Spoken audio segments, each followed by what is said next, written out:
yang namanya revolusi atau perubahan, sedikit yang sepakat. Menghidupi pribadi susah ya, apalagi menghidupi organisasi. Tapi saya selalu menempatkan diri saya pada tempatnya. Yang mana faktor utamanya adalah saya harus menjadi seorang hamba yang bertuhan, yang tahu apa tugas saya secara pribadi diciptakan. Sehingga bagaimanapun setiap kegiatan kita tidak boleh lepas dari ibadah.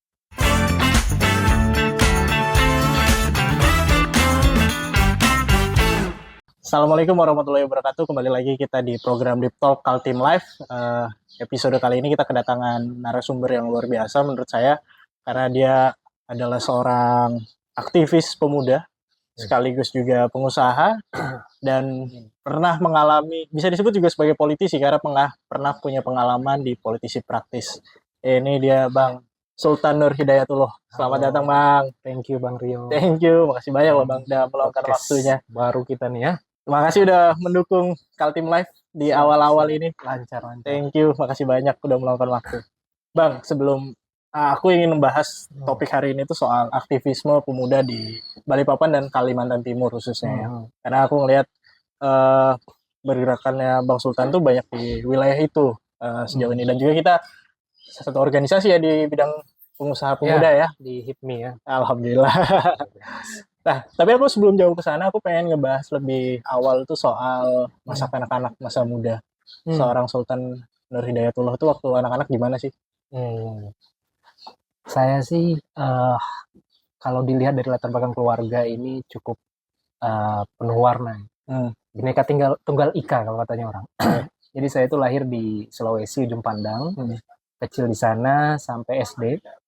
Ibu saya itu orang Bali. Orang Bali merantau ke Sulawesi, bapak saya orang Bima. Orang Bima merantau Sulawesi, ketemulah mereka di sana, menikah di sana, menjalin hubungan sana sampai saya lahir di sana. Kemudian karena waktu itu kan lumayan sulit untuk mencari pekerjaan, akhirnya merantaulah bapak saya ke Balikpapan. Itu waktu saya kelas 3 SD. Jadi sempat mengalami SD sekolah di sana, setengah periode SD. Kemudian kelas 3 SD di Balikpapan semester keduanya. Itu kemudian di sana saya waktu merantau itu cuma tinggal sama bapak. Ibu berarti belum ikut? Belum ikut. Itu ada setahunan baru diborong keluarga. Jadi kan yang namanya perantau itu kan matangkan dulu ya. Matangkan dulu, ada sudah tempat tinggal, ada sudah pokoknya sudah ada hal yang tetap baru berani dia bawa keluarga. Nah, ketika itu saya dibawa sama bapak saya. Termasuk saya juga sekolah di sekolah yang diajarkan langsung sama bapak saya gitu. Jadi kalau biasanya kan kita ada ibu ada bapak ya kan diajar, ketika itu saya cuma sama bapak, jadi cukup dekat ketika kecil sama bapak. Cukup dekatnya tapi tidak sedekat ketika dekat dengan ibu ya. Kalau sama ibu kan kita banyak perhatian. Tapi kalau sama bapak kan yang namanya laki-laki cukup tegas pendidikannya. Jadi ketika itu saya dididik secara tegas, bahkan ya cukup militer lah ketika itu ya. Namanya juga keluarga kalau orang Bima itu emang cukup keras ya pendidikan. Ya itu sih, habis itu ya SD di sini, SMP di sini, SMA di sini, sehingga saya merasa bahwa ada ruang yang cukup besar dalam diri saya tentang kota Balikpapan. Karena saya tumbuh dan besar di sini. Kalau dikatakan lahir di sini, saya katakan orang yang merasa dirinya adalah orang Balikpapan nggak perlu lahir di sini. Ya, benar. Karena Balikpapan ini adalah kota pendatang kan ya. Ada mungkin kalau bukan kita yang datang, orang tua kita yang datang ke sini. Kayak saya tadi akhirnya tumbuh di sini, besar di sini. Sekolah semua di Balikpapan. Berarti Bapak guru? Lain, Bapak ini lebih kepada karyawan swasta. Karena tadi katanya mengajar juga kan? Iya, mengajar keluarga kan. Iya. Juga seorang ayah itu kan. Iya. Walaupun dia bukan guru, keluarga yang diajarkan. Tapi Bapak berarti karyawan swasta ya? Karyawan swasta sampai sekarang. Berarti SMP di SMP mana? Saya di MTS Negeri 1. Kalau SD tadi di Puskip, sekolahnya udah nggak ada. Puskip itu dulu ada sekolah SDIT. Iya, saya tahu tuh. Cendekia Fisabilillah. Sekolahnya Pak Dr. Hakim, dokter kulit itu masih ada sekarang beliau. Itu SD situ karena melanjutkan susah masuk negeri itu. Jadi harus swasta ketika itu. Habis itu SMP MTS Negeri 1 di Rapak ya. Nah, itu kerjaannya tawuran aja zamannya. Itu zaman sering tawuran antara anak MTS sama anak Ibnu Khaldun dulu. Masih ada Persiba dulu di sana kan. Iya, betul. Iya, di situ. Terus kemudian SMK 4 ya? SMK 3. SMK 3, sorry. SMK 3 jurusan persiapan grafika. Itu masih jurusan paling baru ketika itu.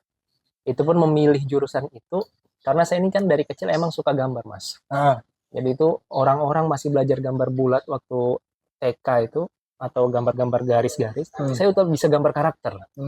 Jadi gambar animasi, gambar-gambar ya pahlawan-pahlawan, robot-robot.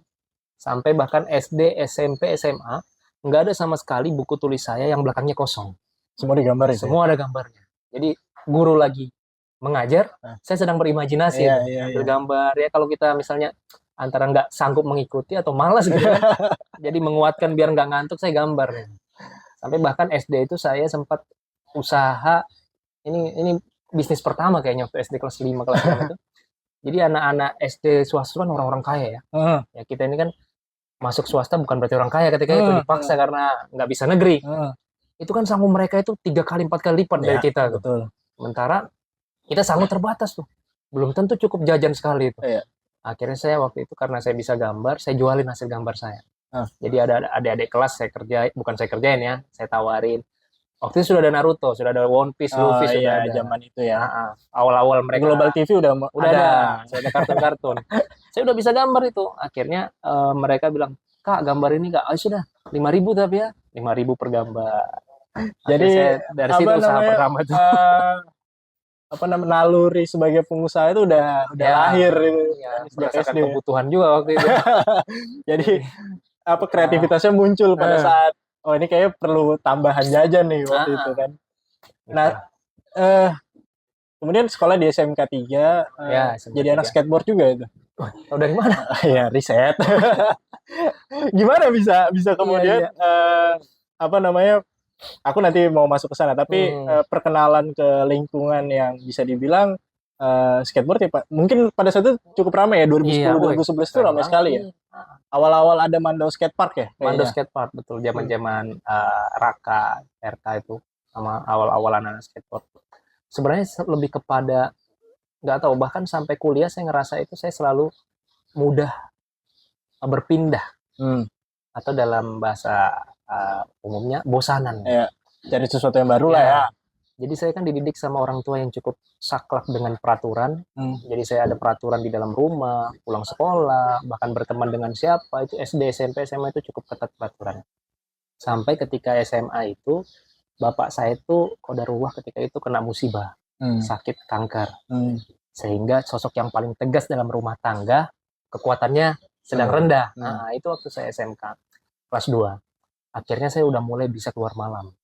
Sudah mulai bisa megang HP lama-lama, sudah bisa main game lama-lama. Kalau dulu kan ada peraturannya itu, kita kan tinggal sama kepala rumah tangga, dia buat peraturan. Akhirnya saya melanggar peraturan beberapa kali, lama-lama kayak singa lepas dari kandang gitu, ya kan? Yang biasanya kalem, tiba-tiba keluar semua apa yang dicoba. Kelas 2 itu semua sesuatu yang saya suka, saya ikutin. Dari shuffle dance, apa yang ngetren saya ikutin waktu itu. Shuffle dance yang belum ada modal, kalau skate kan ada modal.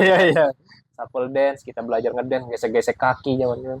Habis itu ada komunitas fotografer, ada komunitas majalah, aktif banget pokoknya. Basket saya ikutin, nggak bisa main basket tapi karena keren saya ikutin, walaupun ada basic atau passion di sana. Kemudian panduan suara saya ikutin, macam-macam. Kalau skate itu waktu kelas 3, kayaknya ngetren nih. Akhirnya saya main skate. Situ pun dibelikan juga sama ibu waktu itu kan. Akhirnya main ya kan.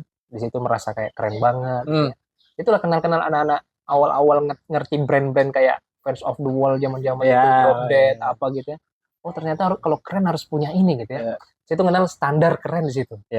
Oh ternyata kalau mau disukai orang ada standar. Nah situ akhirnya saya belajar. Oh akhirnya mulai kehausan dengan standar-standar yang diciptakan manusia. Yang namanya standar diciptakan sama manusia kan selalu berubah. Jadi nggak akan puas tuh. Tapi akhirnya sedikit banyak belajar dari lingkungan dan jalanan tuh juga cukup banyak ya berarti kan, karena kita tahu aku lumayan dekat juga sama teman-teman anak-anak skateboard ya di Balikpapan. Ya tadi jemput ada Raka, Kuku. Kuku kenal tuh. Kan dia SMA 5 juga ya. Nah mengikuti juga berarti biasanya kan kalau skateboard tuh dekat dengan genre atau skena musik metal dan lain-lain. Itu berarti ikut juga terjun di dalam situ. Karena standar yang diciptakan oleh seperti itu, mau nggak mau harus ikuti. Cuma kelihatan banget yang mana mengikuti itu karena naluri, nurani, karena dia happy, sama yang maksa banget. Skate saya ikutin, saya belajar, saya termasuk yang cepat belajar ketika itu karena latihan rutin. Orang belum datang saya udah latihan di situ. atau bahkan bukan jadwal latihan, kan biasa ada keluarga family time situ dipakai lapangan, saya main aja di situ. Tapi ternyata musik saya nggak terlalu. Jadi saya ngikutin band ini. Mereka itu kan kalau ada naluri dia suka musik, dengerin langsung tahu. Ya kan? Saya sampai sekarang bahkan nggak tahu gitu. Jadi genre-genrenya ikutin aja, tapi nggak bisa hafalin lagu lah, nggak tahu liriknya, nadanya lah. Gitu. Kemudian dari SMK 4 kuliah di Unmul. SMK 3. SMK 3, sorry. SMK 3 kuliah di Unmul. Jurusan? Nah itu melenceng sudah, itu masuk manajemen marketing, fakultas ekonomi dan bisnis. FE ya. Itu maunya orang tua juga itu, kita ikutin ketika itu. Awalnya sih sebenarnya saya mau, jadi ketika SMK 3 kan ada studi tour wajib tuh ya. Kelas 3 itu kita ke Politeknik Negeri Jakarta. Di situ ada jurusan DKV ya dulu itu. DKV, Desain Komunikasi Visual. Situ saya secara pribadi tertarik banget. Ya. Meneruskan minat yang dari kecil. Iya. Bahkan kalau bedanya minat sama sesuatu yang bukan passion itu kan, kalau kita belajar cepat nih. Kalau misalnya dia tidak punya bakat di situ, dia belajarnya butuh proses lama kan. Saya termasuk yang cepat belajar kalau seni itu. Masuk aplikasi desain. Orang ketika itu baru belajar Corel Draw, saya dengan teman-teman yang se-circle itu udah belajar 3D Max. Kalau nggak ada mata pelajarannya dalam sekolah itu. Orang sudah belajar Photoshop, saya sudah Adobe Premiere sama After Effects ketika itu. Nah, akhirnya saya merasa, wah saya punya feel nih dalam dunia ini. Saya mencoba untuk masuk ke Politeknik di sana. Itu masih swasta. Masih swasta ya PNJ Jakarta. Kemudian Bapak agak kurang sepakat dengan pemahaman orang tua zaman dulu kan, yang dia berpikir mungkin seperti itu ya. Ini nggak ada masa depannya, ya kan? Ya rata-rata seperti itu. Akhirnya kita nggak bisa juga terlalu memberontak. Akhirnya pasrah. Akhirnya disuruh masuk Fakultas Ekonomi. Ada 3 pilihan kan kalau dulu waktu SBMPTN kan? Iya masih SBMPTN. Kebetulan ibu saya backgroundnya kesehatan, ibu saya bidan. Jadi harus masuk juga fakultas kedokteran, sama terakhir itu FISIP. Itu aja. Akhirnya ternyata yang keterima ekonomi. Udah. Ternyata di balik ketidaksepakatan dengan orang tua, saya yang maunya Politeknik Jakarta, sekolah seni, sementara orang yang tua yang maunya di Unmul itu, ada hikmah di balik. Mungkin saya kalau nggak di Unmul ya nggak kayak sekarang ya, nggak ketemu teman-teman yang aktivis di sana, nggak ketemu teman yang seritme perjuangannya atau pergaulannya saya nggak tahu. Nah itulah. Berarti sentuhan dengan, nah ini kita mungkin mau masuk ke dalam topik utama ya. Jadi sentuhan dengan aktivisme itu baru dimulai di Unmul ya? Di Unmul di tengah-tengah semester bahkan. Semester 45 baru ya? Kenapa? Karena ya tadi yang saya katakan, di rumah waktu bersama orang tua ada peraturan dengan gaya yang cukup tegas oleh ayah saya, bapak saya. Akhirnya waktu keluar itu kan anak kalau kebiasaan diatur ya kan, penasaran dengan yang lain. Coba hal-hal baru itu. Saya akhirnya dulu saya bahkan bergaul di sana itu nggak langsung ke ruang aktivis, lebih banyak hedonis sama seniman. Itu saya kenal musik, ngeband pertama kali sana di situ. Sempat ngeband juga berarti ya? Ngebandnya di klub pula waktu itu. Kenal yang namanya genre reggae, reggae dan ska di sana. Jadi komunitas perkumpulan reggae sekarang kan nggak jauh dari Vespa, tongkrongan ini itu. Situ saya saat semester 1 sampai semester 4 ya ngeband, nge-reggae, nongkrong situ. Kemudian titik baliknya ya nyadarnya di semester 4. Nah tapi aku menarik nih karena bahas reggae kan juga reggae itu dekat sekali dengan pergerakan, movement. Kita tahu Bob Marley salah satu orang yang vokal gitu ya terhadap pergerakan anti feminis bahkan beliau kan. Saya ralat, bukan anti feminis. Dia memperjuangkan feminisme dan lain-lain gitu kan, dan perjuangan anti rasisme gitu kan. Nah, mungkin terpengaruh juga mungkin ya. Sedikit banyak atau enggak? Sebenarnya motivasi umumnya ketika join itu saya nggak ngerasa secara jalur idealis, nggak ada. Lebih kepada memang hedonisme standarisasi yang diciptakan oleh anak-anak muda ketika itu kan. Tapi dari gerbang itu mengenal lah yang namanya Bob Marley, mengenal lah apa itu idealisme musik, mengenal lah kenapa mereka memilih warna ini, mereka memilih sebuah genre ini. Ya kan? Cuma ketertarikan itu belum ada karena sosok Bob Marley bagi saya tidak terlalu mengena dibanding banyak sosok di antara opsi yang saya kenal ketika itu ya. Cuma ya lumayan di situ jadi gerbangnya. Karena kesadarannya lebih kepada bukan karena tokoh sih, lebih kepada diri ini mau dibawa sampai kapan di dalam dunia ini. Itu kan awal-awal saya berpikir juga, orang tua saya lama ngedidik saya dengan sebuah peraturan dan bentuk seperti ini, pas bebas kok saya malah agak-agak ke kiri-kiri nakal-nakal lagi nih, Wah. Lebih kepada evaluasi pribadi katanya. Oke.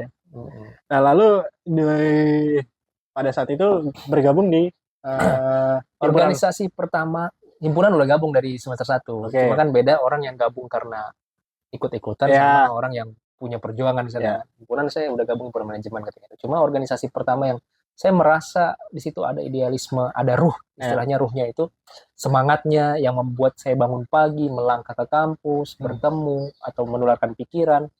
Nama organisasinya Lembaga Dakwah Kampus. Oke. Lembaga Dakwah Kampus ketika itu masih tingkat fakultas, LDF Anur nama. Situ saya saking ada sebuah perubahan dalam diri saya, dari tampilan aja berubah ketika itu. Kan anaknya kayak celana sobek-sobek ya kan, saya sini baju belel, baju robek-robek warna-warni itu Jamaika.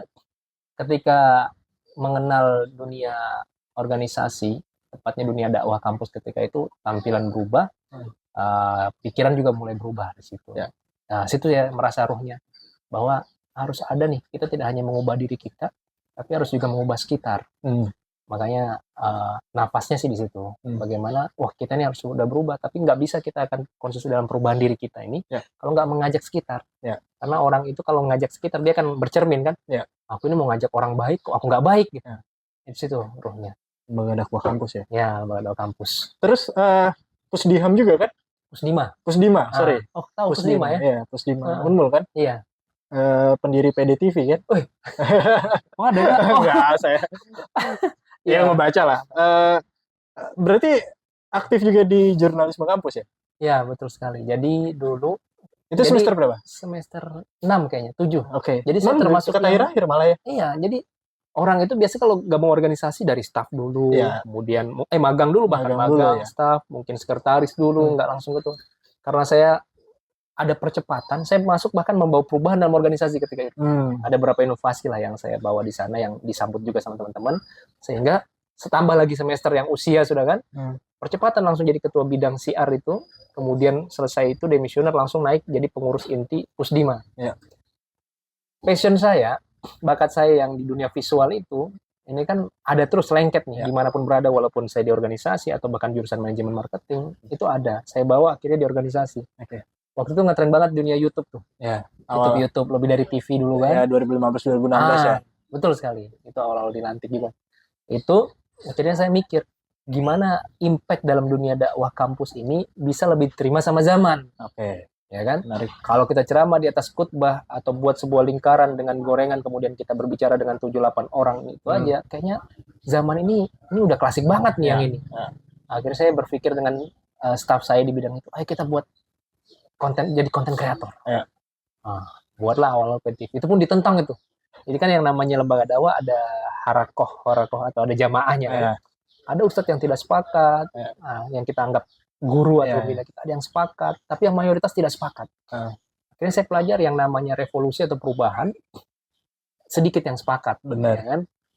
Saya bahkan dicap ini, wah ini kader merah ini mau ngapain lagi nih. Ya, sampai karena waktu itu inovasi itu membuat orang itu kayak merasa diragukan lah kita. Tapi saya paksa di situ, saya akalin gimana bisa ACC, saya dekatin ketua, macam-macam lah komunikasi yang sudah saya bangun biar nggak dibatalkan. Saya tipenya kalau punya ide kemudian diberontak tanpa rasional, itu saya lebih berontak lagi. Kecuali dia bisa diskusi dengan saya, memberikan sebuah rasional, itu lebih saya terima. Kebiasaan waktu itu ada istilahnya itu sami'na wa ata'na. Betul. Kami dengar dan kami taat kan. Menurut saya ini harus ada diskusi, nggak bisa ada perintah A kemudian kita harus laksanakan A. Harus ada beda orang yang dia laksanakan karena suara sama orang yang laksanakan karena pikiran. Kualitasnya berbeda tuh. Orang yang punya idealisme bergerak, ya kan, hasilnya berbeda dengan orang yang seperti robot. Situ saya tentang, saya ajak diskusi. Akhirnya saya berhasil merasionalkan beberapa tim anak-anak mahasiswa sana punya masalah. Jadi kalau ngevote itu adalah kekuatannya kan. Akhirnya situ terlaksana kayak di TV. Alhamdulillah sampai sekarang tuh. Masih jalan ya? Masih jalan itu. Jadi alhamdulillah amal jariah mudahan. Tapi itu nggak dikelola cuman sama ini kan? Nggak cuman dikelola sama sama Pusdima. Pusdimanya ya dikelola. Iya, saya mikir kalau dikelola Pusdima ini nggak mandiri. Akhirnya saya buat tim sendiri. Oke. Saya rekrut beberapa tim untuk jadi pengurus PDTV, tapi tetap SK-nya dikeluarkan Pusdima. Oke. Biar dia, karena kan dia bawa PD ya. Ya. PD itu sebenarnya awalnya percaya diri. Ya. Cuma bagaimana bisa lekat dengan Pusdima, ya bawa aja jadi Pusdima. Ya, karena dia lembaga yang disetujui nama kampus ya, kan. Disahkan nama kampus. Otonomnya. Betul. Nah, terus tapi di kampus nggak masuk BEM atau apa gitu ya? Masuk Cuma ya? Fokus pergerakan saya ketika itu ke dakwah ya. Jadi ada istilahnya siasi atau di dunia politik itu saya masuk di sana, tapi saya tidak mayoritaskan effort kekuatan di sana. Di BEM Unmul saya masuk, BEM FEB saya masuk. Cuma jadi staff-staff aja. Jadi struktur pun dipaksa sekali tuh. Jadi saya pernah dalam setahun 6 ketua bidang.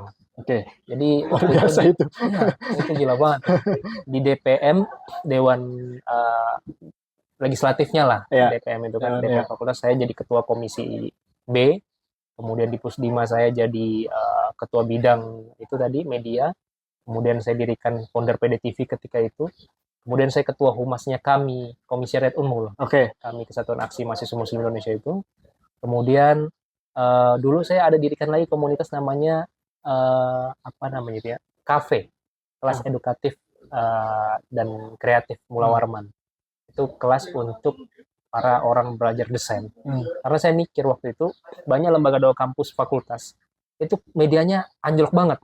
Saya kan punya standar di Pusdima kan atasannya lembaga dakwah ini kan. Standarnya itu keren gitu ya. Tapi ini kok SDM-nya tidak mumpuni nih buat anak-anak fakultas. Buatlah pelatihan itu untuk menciptakan SDM. Jadi serentak itu saya pimpin, alhamdulillah. Ya walaupun yang di DPM dan BEM saya tidak terlalu banyak gebrakan di sana.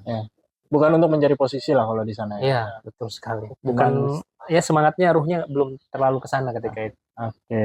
Nah, lulus kemudian di 2017 langsung pulang ke Balikpapan atau masih stay di Samarinda? Iya. 5 tahun 3 bulan tuh kemudian. 5 tahun 3 bulan. 2017 Desember wisuda itu masih sambil stay di Samarinda karena ketika itu masih jabatan ke pengurus wilayah kami Kaltim Kaltara. Itu keliling Kaltim Kaltara ketika itu. Kebetulan jadi ketua kaderisasi. Jadi termasuk yang paling muda yang sudah grade level. Kan ada leveling dalam organisasi eksternal tuh kan. Mau nggak mau dia harus jadi kaderisasi, mengkader sana sini, adakan daurah marhala sana sini. Tapi saya ketika itu udah nyiapkan. Saya pilih apakah Samarinda atau Balikpapan. Tapi perasaan ini kayaknya harus Balikpapan gitu. Akhirnya ketika Desember sebelum saya pulang di Januari itu, saya mikir gimana ada lompatan selanjutnya. Jadi nggak langsung hening. Karena saya belajar dari banyak alumni, senior-senior saya yang demisioner. Kan orang-orang Samarinda yang kuliah di Unmul kan rata-rata perantau. Dia balik ke kampungnya rata-rata sudah pasif, hilang dari peredaran, sibuk dengan hajat pribadi, karena masuk ke dunia pekerjaan. Akhirnya saya survei ketika itu. Ada 2 pilihan ditawarin. Apakah melanjutkan meregenerasi kami, organ eksternal ini. Waktu itu kami sudah masuk ke NPI, sekarang kan ketendang. Kami ada masalahnya sendiri. Atau bangun independensi. Saya survei, saya ajak ngobrol sama anak kami, ternyata ada sebuah ketimpangan kualitas mahasiswa secara organ eksternal dibanding mahasiswa Balikpapan dengan Samarinda. Akhirnya saya pikir begini, daripada kami mending kita buat gerakan pemuda yang bisa menghimpun tidak hanya pemuda yang sifatnya mahasiswa, tapi seluruh pemuda dari usia 17 sampai 30. Itulah awal berdiri Balikpapan Youth Spirit. Itu pun teman-teman kami juga beberapa orang yang saya comotin, ayo, baru kenal juga tuh, baru kenal, ayo saya punya semangat begini nih. Akhirnya sepakat didirikan, saya ditunjuk jadi ketua ketika itu, ketua pertama. Itulah awal-awal lompatan saya gimana biar bisa dapat nggak terlalu lama menganggur di Balikpapan. Maksudnya minimal ada networking. Bahkan ketika lulus itu saya langsung ditawarkan kerjaan. Direktur salah satu lembaga sosial di Balikpapan. Langsung direktur pula. Bidang manajemen ketika itu. Tapi saya punya prinsip yang terlalu idealis ketika itu ya. Jadi saya memilih lebih banyak waktu luang dengan pendapatan cukup dibanding pendapatan banyak tapi tidak punya waktu luang. Karena luar biasa jabatan itu ketika itu. Akhirnya saya menolak jabatan itu dan memilih buka usaha. Usaha pertama saya yang saya ceritakan, branding agency itu. Branding. Sambil saya dirikan organisasi, sambil relasi. Alhamdulillah dalam setahun langsung bisa kenal beberapa dinas, teman, ya beberapa tokoh pemuda Lokapan dalam setahun bisa saya kenal ketika itu. Ya, ini aku mau masuk ke ininya karena kita tahu kan aktivisme pemuda di Kaltim itu pusatnya di Samarinda. Betul. Kita nggak bisa pungkirin itu. Sampai sekarang. Iya, sampai sekarang, dan itu terbangun mungkin dari zaman perjuangan kali ya. Karena banyak gubernur kita kan mantan-mantan aktivisme semua itu. Betul, beberapa kan Pak APT Pranoto misalnya, Hinca Abdul Muiz itu kan mantan pejuang, mereka mantan aktivisme.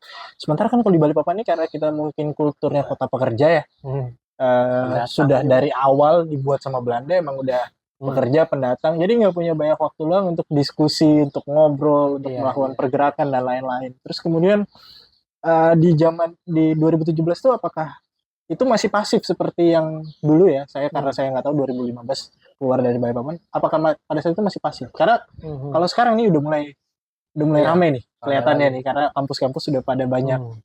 Jadi waktu 2017 itu saya ingat banget, waktu saya dirikan organisasi, banyak organisasi yang berdiri. Yang sifatnya pemuda semua bahkan. Jadi organisasi yang sifatnya independen, dia tidak punya latar belakang atau underbow apapun, berdiri dengan macam-macam motivasi itu. Ada yang fokus lingkungan, pendidikan, ada kepemudaan, ada yang tentang kesehatan. Akhirnya saya ambil kesimpulan banyak orang yang punya semangat mendirikan.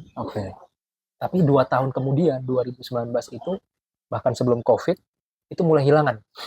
Mulai hilangan dalam rangka maksudnya tidak bisa regenerasi.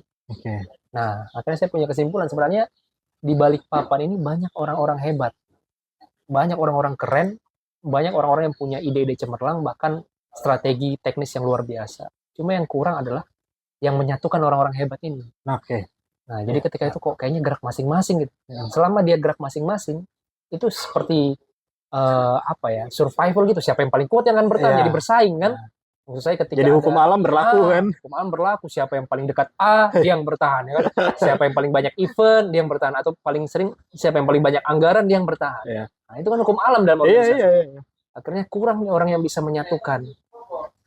Makanya saya di situ berpikir gimana kalau misalnya kita buat event-event yang kolaborasikan. Jadi awalnya mungkin dari event. Dulu sempat ada inisiatif kita buat gerakan komunitas pemuda namanya Go Balikpapan. Saya lupa kepanjangannya, itu 2018 kan. Saya pernah ngikutin deh kayaknya. Untuk menghimpun beberapa organisasi itu. Itu saya berpikir gimana sih bisa. Bahkan sampai sekarang saya berpikir gimana bisa menghimpun. Makanya waktu dirikan KKPB di Dispora itu, Komite Kreatif Pemuda Balikpapan, sebenarnya goalnya, lobby dengan beberapa bidang di Dinas Pemuda itu adalah bisa menyatukan komunitas-komunitas yang tidak punya jalur jejaring provinsi atau nasional untuk sama-sama bangun Balikpapan. Cuma sekali lagi emang ada komunikasi yang harus dibangun kuat di situ.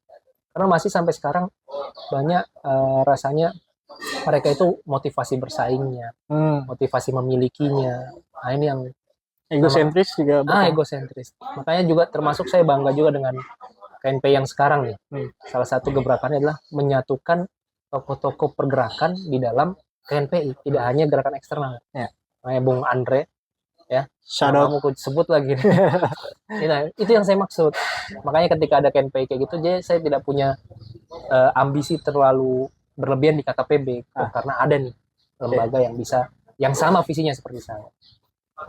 Nah itu sih banyak banget itu dari dulu sampai sekarang. Cuma masalahnya mempertahankan itu aja. Iya, setuju sih emang. Karena ya kita tahu nggak ada uangnya ya mungkin ya. Kita tahu nggak ada uang sekali kalau bicara itu memang. Dan kebutuhan kita tahu Balikpapan itu salah satu kota termahal di Indonesia gitu kan. 10 kota termahal di Indonesia. Jadi untuk mungkin bisa tetap menjalankan apa yang ada dalam hati kita, terus kemudian di sisi lain harus tetap memenuhi kebutuhan sehari-hari, kan itu hal yang berat ya. Menghidupi pribadi susah ya, apalagi menghidupi organisasi. Betul, gitu ya. Betul. Itu dia problemnya. Tapi sejauh ini tadi udah disebut beberapa. Nah, di 2025 apakah regenerasi itu udah mulai bertumbuh?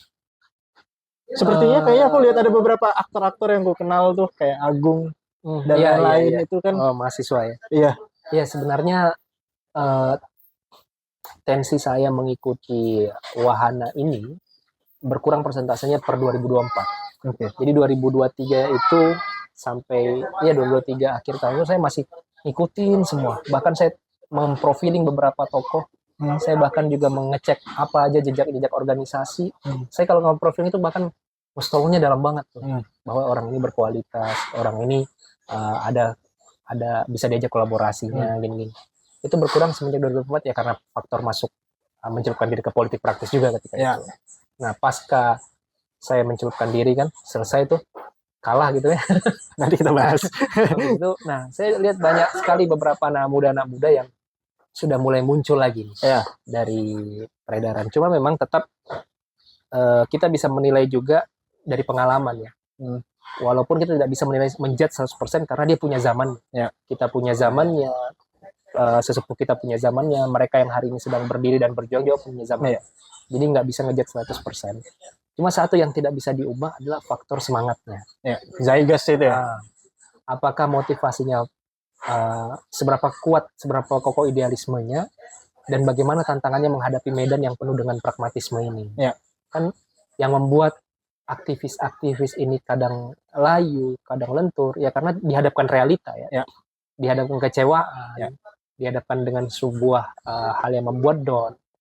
Karena idealisme itu tantangannya pragmatisme sendiri. Di tengah kita mempertahankan sebuah semangat dengan sebuah misi perubahan ya kan, ternyata ada teman-teman kita atau generasi kita atau zaman kita yang sedang menikmati sebuah pragmatismenya, menikmati sebuah kekayaannya, materinya. Makanya kalau saya sih berharap generasi yang hari ini tuh dia punya harmoni, keharmonian antara idealisme yang dia jaga dengan pragmatisme yang mereka bangun. Karena ini harus bersentuhan. Ternyata nggak boleh juga kita tolak yang namanya pragmatisme di tengah idealisme kita. Setuju. Jadi di mana dia sedang berjuang dengan sebuah misi, tapi juga tetap menjaga bagaimana kesejahteraannya dia dengan cara-cara yang baik. Ya cukup keren sih dengan anak muda sekarang. Oke. Nah, tadi sempat disinggung sedikit, tapi kan Bang Sultan kan sebenarnya secara finansial pada saat itu udah cukup stabil lah ya, karena atau gimana masih struggle juga yang karena nikah muda kan. Nikah muda. Jadi inilah bedanya ya relatif ya, beda-beda orang dalam memahami rezeki, beda-beda memahami orang dalam kondisi ya. Jadi kita memang nggak bisa sama. Semua orang ada zonanya, semua orang ada fasenya kan. Ada yang dia banyak rezekinya tapi belum nikah, ada yang sudah nikah belum kaya-kaya, ada yang sudah nikah belum punya anak. Jadi maksudnya lebih kepada cara kita mensyukuri. Saya nikah itu bukan karena faktor saya punya uang dan saya harus nikah, atau bukan karena saya sudah dewasa dan saya harus nikah. Ketika saya dirikan Bapak Spirit saya masih lajang, belum setahun saya nikah. Karena saya berpikir ketika itu salah satu faktornya idealisme juga. Yang namanya manusia nalurinya dan fitrahnya suka dengan lawan jenis, ya kan? Apalagi ketika kita masuk ke dunia sosial, kita bertemu dengan ciptaan Allah yang paling luar biasa, ya kan? Cantik-cantik gitu ya. Godaannya banyak ya.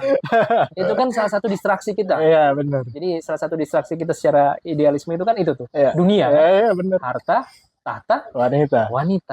Akhirnya saya coba selesaikan hajat-hajat manusiawi ini pelan-pelan. Akhirnya memutuskan untuk nikah. Agustus belum setahun, BS kan berarti Januari tanggal 13 tuh. 2018. Agustus saya nikah.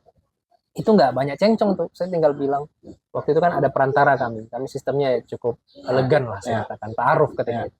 Jadi saya bilang ke Ustadz saya mau nikah nih. Dipilihkan. Ternyata ada juga yang beberapa perempuan yang mau ketika itu, cuma cukup senior. Akhirnya saya pilihlah istri saya itu aja. Dia itu waktu itu mau kuliah, sudah keterima di UPI Bandung. Proposal saya masuk, akhirnya batal kuliahnya, dia milih nikah. Jadi itu ujian pertama istri saya luar biasa tuh. Lebih memilih saya dibanding pendidikan kayak itu kan, Masya Allah. Nah, selesai satu hajat dan saya nikah juga nggak kayak orang-orang yang kayaknya pesta penting. Ya mungkin punya pemahaman dan prinsip masing-masing. Gitu. Saya ketika itu modalnya awalnya antara akad dengan resepsi itu jaraknya sebulan. Jadi akad dulu. Ketika itu kayak malam Jumat hari Kamis, jamaah yasinan kita borong ke rumahnya istri saya buat dengerin akad kita ketika itu. Habis itu sambil saya cari rezeki, alhamdulillah ada aja rezeki buat resepsi. Kerjaan saya yang menghidupi bahkan bisa nikah itu antara rezekinya karena usaha yang tadi itu branding agensi. Itu luar biasa, zaman itu belum banyak pesaingnya banget. Kalau sekarang masih ada bersaing dengan korelatif. Enggak apa-apa. Ya itu nikah. Persaingan itu kan diperlukan untuk Ya, biar motivasi ya. Motivasi dan meningkatkan kualitas, kalau menurut saya seperti itu. Karena kan kita nggak bisa, ya nggak mungkin lah hidup tanpa persaingan itu kan Iya. nggak mungkin gitu. Kadang kita bahkan harus Nggak seru. menciptakan pesaing juga. Iya, Biar- karena ya apa namanya, Lewis Hamilton bisa jadi legenda kan karena ada pesaingnya gitu. biar nggak ngeflat Iya, aja atau gitu. Valentino Rossi jadi pesaing, apa jadi Pedrosa. legenda kan nggak mungkin tanpa pesaing gitu.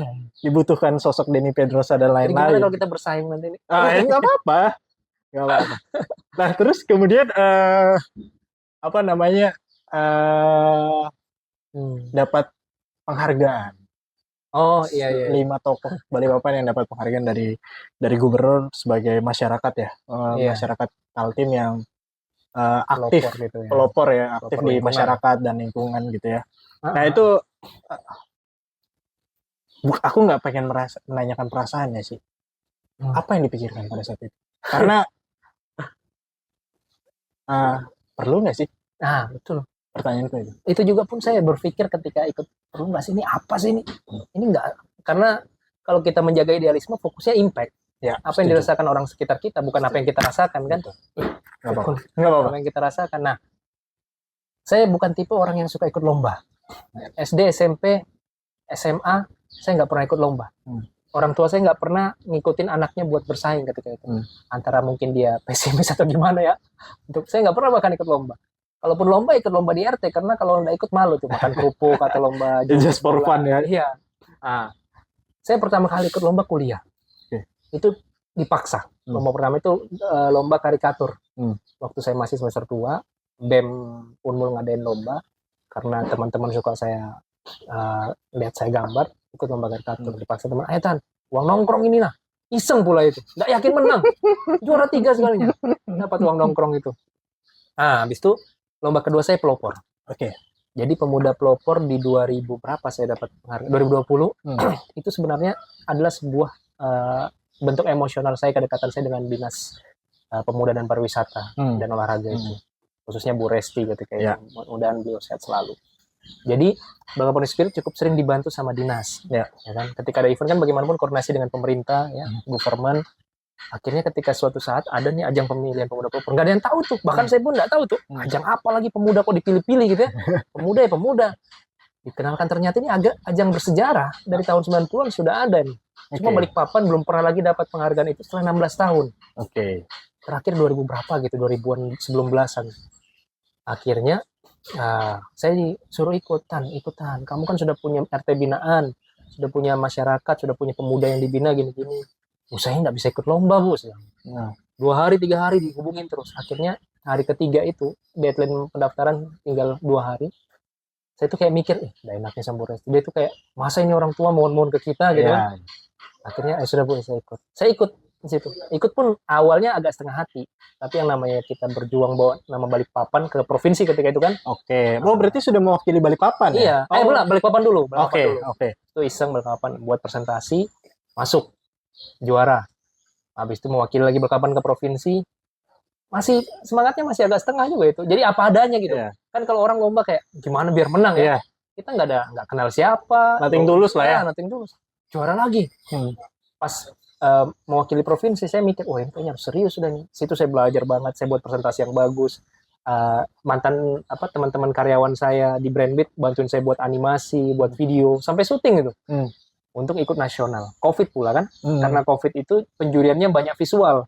Jadi banyak slide sama video yang ditampilkan. Qadarullah juara 1. Dari 300-400an pemuda di nasional. Di bidang saya ya. Bidang lingkungan, SDA dan pariwisata. Dari kementerian ya? Dari kementerian Kemenpora. 2020 dapat penghargaan. Itulah. Wah, Masya Allah nih, bangga banget tuh. Waktu itu masih zamannya sebelum Bu Ratih, Bu siapa yang senior dulu, sudah sempat jadi asistennya Pak Rahmat. Nah itu bangga banget, kita dapat Panji Pemuda lagi. Pokoknya Panji Pemuda terbanyak ketika itu kita dapat. Dari provinsi dapat, dari nasional dapat.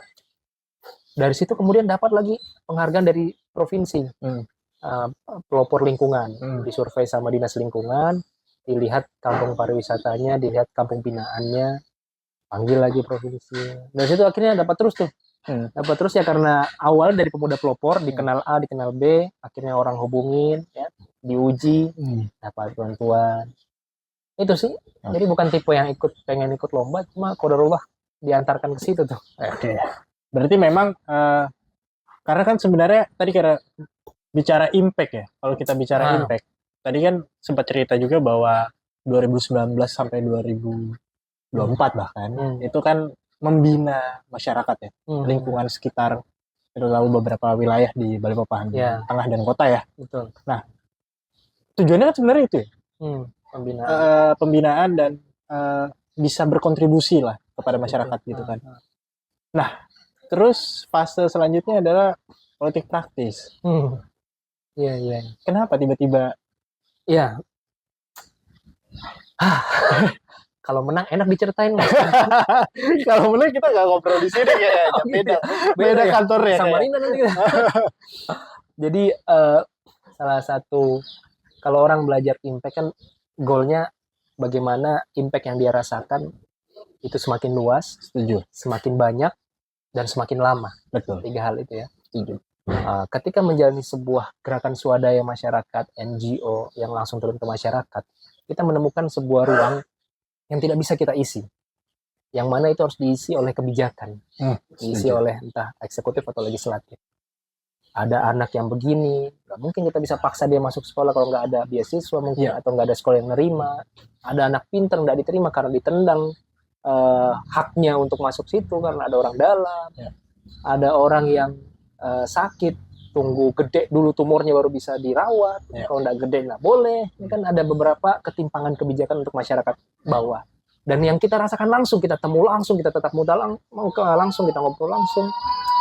Akhirnya berpikir, apa achievement yang paling bisa dirasakan masyarakat secara luas? Mau nggak mau, kalau kita masuk ke negara demokrasi, ya jalur politik, ya kan? Yang mana di sana kita bisa membuat sebuah kebijakan, dari tanda tangan kita bisa menciptakan banyak kebermanfaatan untuk masyarakat, yang selama itu juga punya naluri yang ikhlas dengan masyarakat ya, di tengah banyaknya stigma negatif di politis ini.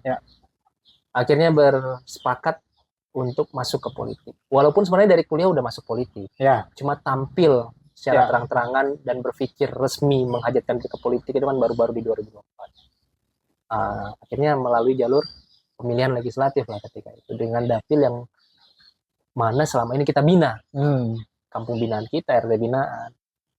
Ternyata tidak semudah yang kita bayangkan. Menyenangkan masyarakat belum tentu masyarakat memilih kita. Memberikan apa yang dibutuhkan masyarakat belum tentu masyarakat juga membutuhkan kita ternyata. Inilah dilemanya negara demokrasi kita hari ini, yang memang politik demokrasinya memang harus diperbaiki juga lah. Jangan mengandalkan materi untuk bisa menaikkan sebuah sosok yang kita percaya, tapi andalkan juga kualitas. Memfilter kualitas ini kan masyarakat yang bisa memfilter. Kalau filternya rusak, ya pipanya rusak, membeku tuh aliran, kan nggak bisa ngalir. Betul. Nah, itu sih tidak lepas dari motivasi impact ke masyarakat ketika itu. Jadi dulu saya itu waktu ingat banget, ketika buat program selalu melihat kejadian nyata depan mata. Saya punya program yang saya paling suka di Balikpapan seperti namanya IMB, bukan izin mendirikan bangunan ya. IMB ini inisiatif mendidik Balikpapan. Sejenis bimbel gratis tapi sifatnya berkurikulum, berjangka panjang dan spesifik di tingkat RT. Kita ini gerakannya nggak kayak yang langsung sekali ngajar selesai. Kita lebih kepada pembinaan dan sedikit-sedikit per RT. Itu motivasinya ketika saya lagi agenda Balikpapan Spirit, ketika itu agenda bersih-bersih lingkungan, ada anak kecil usia 2-3 SD kali. Saya sekecil badan saya waktu kelas 3 SD. Itu lagi merokok. Merokok di tempat yang di situ ada banyak warganya. Jadi saya tidak mempermasalahkan anak ini merokok, tapi menjadi masalahnya dia rokok di tongkrongan di mana situ ada anak muda usia 20-an mungkin atau belasan, ada bapak-bapak.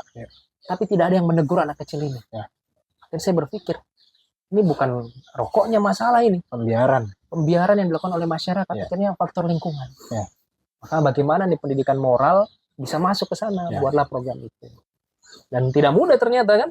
Ternyata harus ada kebijakan, belum lagi anggaran, harus ada peresmian lah, harus ada legal khusus lah.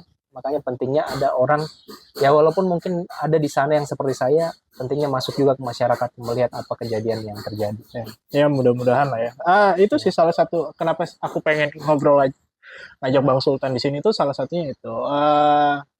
Jujur waktu aku kan sebenarnya kita tidak pernah ketemu ya secara langsung ya, cuman tahu online aja. Iya, aku tahu reputasinya dan lain-lain. Masya Allah. I give my vote ke Bang Sultan pada saat itu, cuman ya pada rumah ya, mungkin bukan jalannya sekarang ya. Kita berharap mungkin 2029 atau kapan gitu. Insya Allah. Tapi apa yang dikerjakan Bang Sultan, aku percaya itu sesuatu hal yang ini akan membawa ke sesuatu hal yang lebih besar. Karena sekarang pun lagi ngedirin sebuah startup ya. Ya, perikanan. Bisa dijelaskan sedikit nggak? Iya. Sebelum kita. Karena prinsip kita untuk bisa mandiri dan menggerakkan masyarakat, kemudian memberi impact, leadership dan entrepreneurship nih. Ya. Penting juga. Setuju. Leadership membuat kita bisa mengambil keputusan terbaik, berkoordinasi, berkomunikasi. Sementara entrepreneurship membuat kita bisa mengambil peluang terbaik. Ya. Dan berdaya. Sejahtera, mandiri kan. Ya. Entrepreneurship kan secara tidak langsung membuat kita pintar ngambil peluang kan, membaca peluang. Akhirnya bagaimanapun kalau mau berimpact dengan masyarakat, pastikan impact besar juga sama diri kita. Ya. Jadi saya bangun usaha ketika pasca branding agensi Brandbit, saya masuk ke perikanan. Itu ngetren-ngetrennya startup waktu itu ya. Sama kayak prinsip waktu SMA, suka pindah-pindah juga waktu itu ya. Apa yang lagi ngetren kita ikutin. Ngetren startup, ngetren Tokopedia, ngetren macam-macam bisnis. Kalau di Balikpapan ada Aruna Perikanan. Ya. Saya buat juga sistem lelang ikan. Ya. Bitfish.id. Sebenarnya motivasi idealismenya adalah bagaimana masyarakat pesisir bisa sejahtera lebih cepat dan lebih tepat. Oke. Karena belum kita rasakan, tidak bisa kita katakan bahkan masyarakat pesisir hari ini sejahtera belum tentu. Ya. Dan salah satu masalahnya adalah supply chain. Setuju. Rantai subsidi, rantai faktor ikannya ini kan panjang ya. Dari nelayan, dari laut lah, dari pengepul, tengkulak lah, pabrik lah, pengusaha lah, eksportir lah. Sampai ke meja makan kita. Sampai ke meja makan kita tuh. Ya. Anggaplah dari laut itu 2.000, sampai kita sudah 20.000 tuh layang tuh kan. Istilahnya itu kalau orang Jakarta terutama makan ikan tuh 7 kali mati lah. Baru dia makan ikan itu. Ikannya sudah 7 kali mati. Iya. Baru kita bisa makan ikan. Nah, motivasinya di situ, Bang. Oke. Akhirnya kita coba jalani bisnis, dan salah satu bisnis yang paling banyak mafianya adalah bisnis komoditi kan. Setuju. Lagi-lagi ini harus masuk politik. Oke. Nah, jadi kita lihat regulasinya, kita lihat legalnya, bagaimana administrasinya. Ini kayak kapitalis juga nih, menguntungkan yang makin kaya, ya kan? Yang merintisnya nggak bakal kaya, bahkan di-cut. Ini kan tidak bisa lepas dari jalur politik juga nih, bagaimana kebijakan dikeluarkan. Itu makin membuat saya termotivasi di 2024 itu. Kan didirikan Bitfish 2021 ya. Okay. 2021. Ya, kemudian kita lihat luar biasa mafianya, permainannya, membuat akhirnya kita tidak bisa cukup bertahan. Itu startup itu sampai kita ada anggaran, entah itu menang lomba atau funding, itu kita ke Surabaya, ke Bali, ke Jakarta, keliling. Bahkan kita punya hub itu kan buat cabang cabang karyanya. Itu sampai belasan, 14. Okay. Medan ada, Sumatera ada, Bali ada, Jakarta ada. Kita jalani, ternyata tidak berputar sebagaimana yang kita ekspektasikan, hingga tinggal 2, Jakarta dan Surabaya. Kita jalan lagi tinggal Jakarta dan Balikpapan. Itu karena susahnya bermain di lelang ikan. Ini kan lelang ini bagaimana menghubungkan nelayan secara langsung atau pengepul secara langsung yang menaungi nelayan itu langsung kepada buyer kan, supplier terbaik dengan buyer terbaik. Dia dapat harga yang sesuai dengan haknya dia. Nah, cuma kan banyak tengah-tengahnya ini yang merasa, oh ini mengganggu ini. Nah, itulah tantangannya. Ya, alhamdulillah sekarang ada aja lah ya. Oke, ya semoga. Tapi sih aku happy dengan apa yang Mbak Sultan kerjakan. That's why kenapa aku hari ini tuh pengen ngajak ngobrol sebenarnya. Karena aku penasaran dan aku pengen belajar lebih lanjut mengenai bagaimana sulitnya dan perkembangan akhirnya ke aktivisme kepemudaan di Balikpapan. Mungkin nanti aku bisa menebalkan kalau misalnya ketua KNPI, ketua Andre mau jadi narsum ya di sini ya, gitu kan bisa semakin diperbanyak gitu, diperkaya gitu.